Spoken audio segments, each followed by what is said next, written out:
Once upon a time, many, many years ago, there was a little boy named George Washington. He would one day become the very first president of the United States, but as a child, he was just an ordinary boy with a love for exploring and learning. One spring morning, young George received a shiny new hatchet, a small axe, as a gift. He was very excited and wanted to try it out.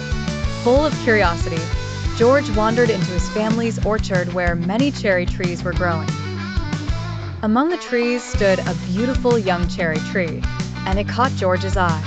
Without really thinking about what he was doing, George swung the hatchet at the tree. Whack, whack, whack. He chopped and chopped until the tree was damaged. Later that day, George's father, Mr. Washington, was walking through the orchard and saw the injured cherry tree. He was upset, as he loved the tree very much and knew it might not survive.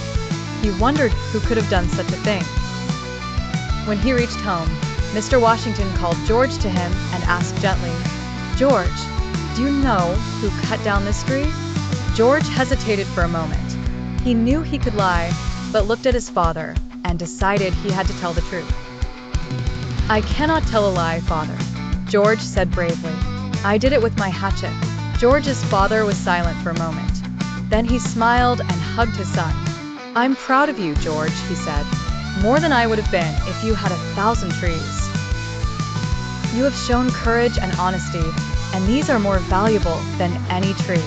George learned a valuable lesson that day, that being truthful and brave is always the right thing to do, even when it is hard. And that lesson, dear children, stayed with him all his life, helping him to become a great leader.